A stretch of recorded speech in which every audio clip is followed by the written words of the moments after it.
안녕하세요. 오늘도 사연살롱을 찾아주셔서 감사합니다. 서울에 사는 30대 여성이에요. 저는 얼마 전 7년 사귄 남친과 파혼을 했어요. 정확히 말하자면 제가 파혼을 당한 거죠. 그렇다고 해서 제가 파혼당한 얘기를 하려는 건 아니에요.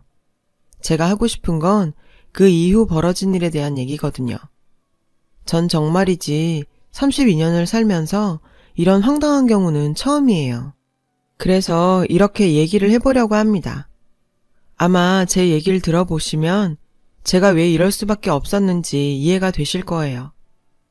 남친과 저는 7년 연애 끝에 결혼을 하게 됐어요. 교제 기간이 긴 연인들 대부분이 그렇듯 이런 경우 여자 쪽에서 먼저 결혼 얘기를 꺼내기 마련이죠. 저희 커플도 그랬어요. 사귄 지 2년이 넘어갈 무렵부터 저희 부모님께선 결혼을 하든 헤어지든 양당 간 결정을 내리라고 닥달을 하셨었죠.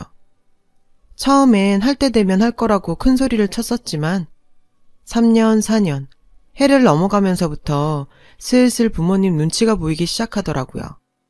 그러다가 5년 차에 접어들면서부터는 저도 남친도 헤어질 생각은 눈꼽만큼도 없으니 조금만 기다려달라고 무릎 꿇고 부탁드릴 지경에 이르렀죠.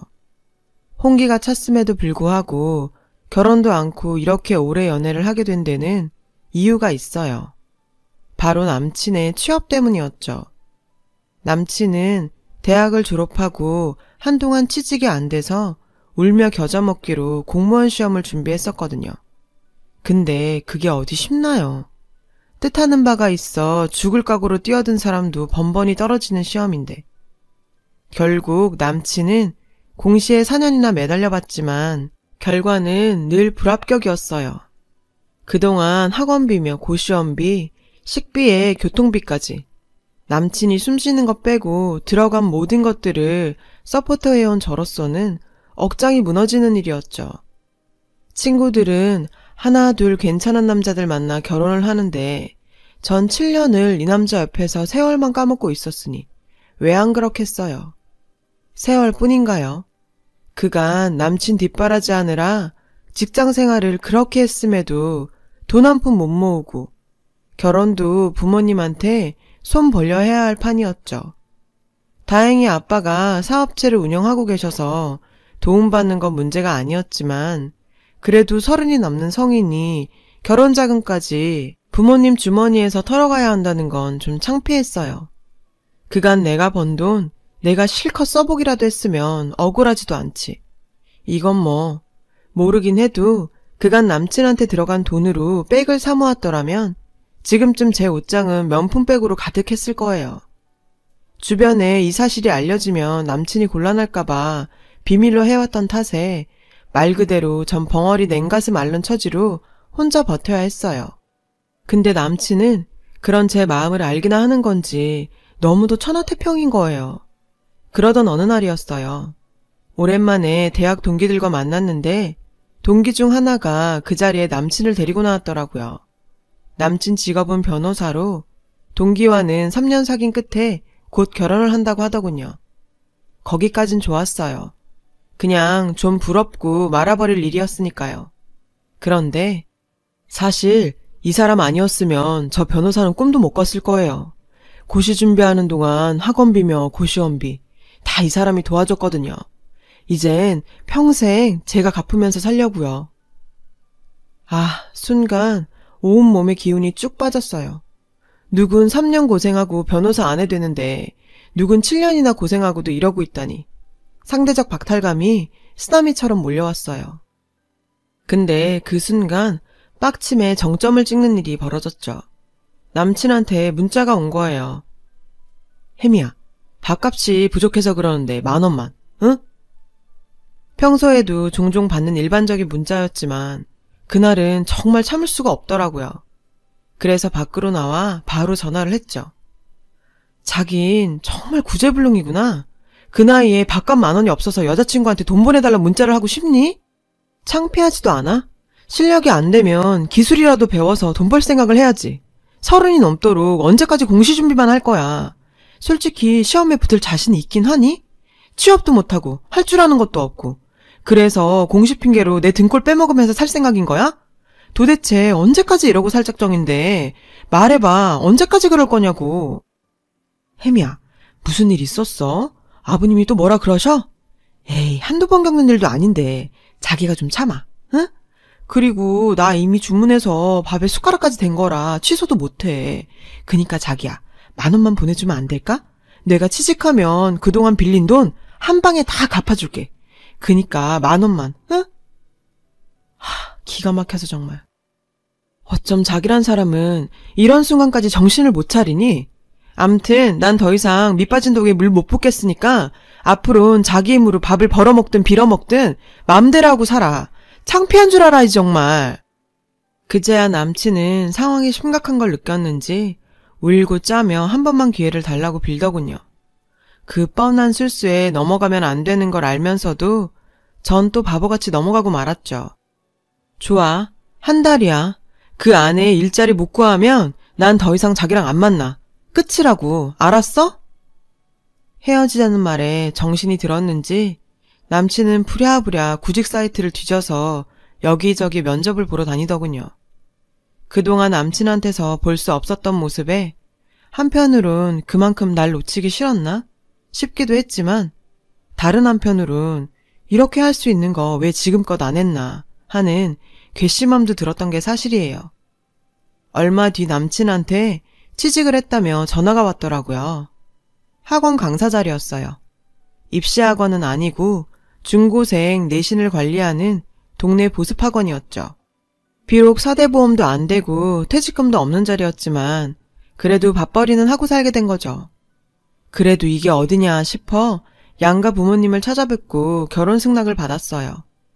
저희 부모님은 남친을 탐탁지 않게 생각하셨지만 그래도 7년이나 만났는데 어쩌겠냐시며 마지못해 승낙을 해주셨어요. 반면 남친 부모님들은 빨리 상견례부터 하자시며 엄청 반기셨죠. 그렇게 번갯불에 콩 볶듯이 일사천리로 일은 진행이 됐고 얼마 안 돼 상견례까지 마쳤죠. 예비 시부모님들께선 솔직히 집을 마련해줄 형편이 안 된다며 몇 년간은 데리고 살 생각이라고 하셨어요. 그러니까 혼수는 저희들 방 꾸밀 정도만 해서 보내달라고요. 이미 저를 통해 이런 사정을 들으셨던 저희 부모님은 저희가 살 집을 마련해주마 하셨어요. 그래서 상견례장에서 아빠가 직접 그 얘기를 하시려고 했는데 하필 그때 회사에서 전화가 왔지 뭐예요.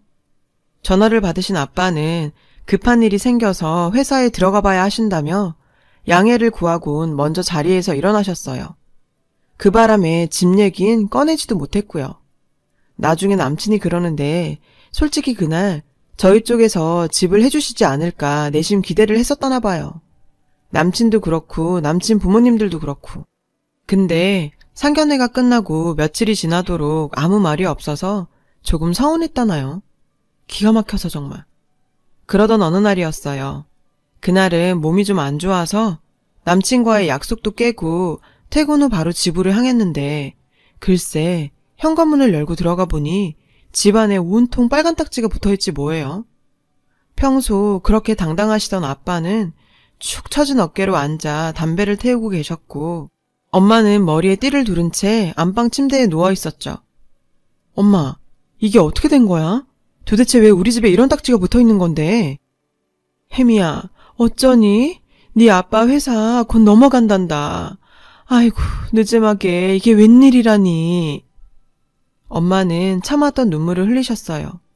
아빠는 거실 소파에 앉아 줄담배만 피워댔죠. 그날 이후 우리 집은 전과는 다른 생활을 하게 됐어요. 부자는 망해도 3년 간다더니 그것도 부자 나름이더라고요. 있는 돈 없는 돈 다 긁어 모아서 서울 외곽에 싼 전셋집 하나 구하고 나니 끝이었죠. 당장 먹고 살 일부터 걱정이었어요. 그래도 다행인 건 엄마랑 아빠가 긍정적인 분들이라는 거예요. 집이 망해서 산동네로 이사를 왔는데도 글쎄 비바람 막아주고 등 붙일 전셋집 하나 남아서 얼마나 다행이냐며 이삿날 짜장면을 그렇게 맛있게 드시더라고요. 어차피 잃은 재산에 연연하기보단 앞으로 먹고 살 일이나 구해야겠다면서 아빠는 곧장 인력센터에 가서 등록을 하셨어요. 그리고 며칠 뒤 땡땡동에 있는 아파트에 경비로 나가게 되셨죠. 이렇게 우리 가족이 인생의 부침을 겪고 있던 어느 날 낯선 번호로 문자가 하나 날아왔더라고요. 혜미야, 인연은 여기까지인 걸로 합시다. 아무리 생각해도 파혼이 답인 것 같네요. 부디 좋은 인연 만나 행복하기를 빕니다. 밑도 끝도 없이 파혼이라니? 도대체 누가 보낸 건가 싶어서 주소록을 뒤져봤지만 없더라고요. 파혼 얘기가 적힌 걸로 봐선 남친과 연관된 사람이 아닐까 싶어 남친한테 전화를 했어요. 근데 안 받더라고요. 그래서 문자를 남겼죠. 혹시 이거 자기가 보낸 거냐고요. 그랬더니 미안, 아버님 사업 그렇게 돼서 한창 힘들 텐데 이런 결정 내려서 미안해. 아, 그리고 그 번호는 우리 아빠 번호야. 아빠가 아무래도 서로 껄끄러울 테니까 이렇게 끝맺는 게 좋겠다고 하셔서 내 전화번호 알려드렸어. 그럼 용기 잃지 말고 잘 지내. 안녕. 아니, 이게 무슨 개풀 뜯어먹는 소린지 정말 황당해서 말이 안 나오더라고요. 7년이나 뒷바라지 해줬더니 아빠 회사 망하자 바로 손절이라니. 아니, 그것도 파혼 얘기를 문자로 하다니 말이 돼요? 해고 문자 받았다는 얘긴 들어봤지만 살다 파혼 문자를 받게 될 줄이야. 전 당장 남친한테 전화를 걸었어요. 근데 이 인간이 안 받더라고요. 그래서 회사에 반차를 내고 남친네 학원으로 달려갔죠. 아직 수업 전이라 교무실에서 동료 강사들과 티타임을 갖고 있더군요. 남친은 갑작스런 제 등장에 화들짝 놀라선 저를 끌고 밖으로 나갔어요. 여긴 왜 왔어? 내 문자 못 받았어? 받았지. 그러니까 왔잖아. 그런 문자 받고 안 올 여자가 어딨니? 진짜 어이가 없어서 말이 안 나온다. 어떻게 파혼 얘기를 문자로 하니? 넌 원래 그런 놈이니까 그런다 쳐. 근데 너희 아버지는 어른이 어떻게 일 처리를 그렇게 하시니? 결혼이 애들 장난이야? 문자 한 통 틱 날리면 끝날 일이야. 그래, 그건 일단 접어두고 이유나 좀 듣자. 도대체 내가 왜 파혼을 당해야 되는지 그 이유나 좀 알자고. 그러자 남친이 피식 웃으며 말했어요. 몰라서 묻는 거야? 너네 집 망했잖아. 그 형편에 결혼이 가능하겠니? 솔직히 그런 건 우리가 말하기 전에 니네 부모가 먼저 결단을 내렸어야 하는 거 아니야? 아니, 막말로 딸내미 혼수도 못해줄 형편에 결혼을 진행한다는 게 말이 되니? 양심이 있어야지. 뭐? 양심? 너 지금 제정신이야? 다른 사람은 몰라도 네가 어떻게 내 앞에서 양심이란 말을 해? 지난 7년간 내 돈 받아먹고 살던 게 우리 집 망하자마자 손절하면서 양심? 네가 양심이 있는 놈이라면 나한테 이러면 안 되지. 그동안 난 지질이 궁상인 널 7년이나 봐줬어. 그뿐이야? 가망도 없는 네 꿈에 7년간 내 월급의 3분의 1을 쏟아부었어. 근데 네가 어떻게 나한테 이럴 수가 있어? 네가 사람이면 이러면 안 되지. 전 주먹을 부들부들 떨며 소리쳤어요. 근데 남친은 그런 절 비웃으며 지갑을 꺼내더군요.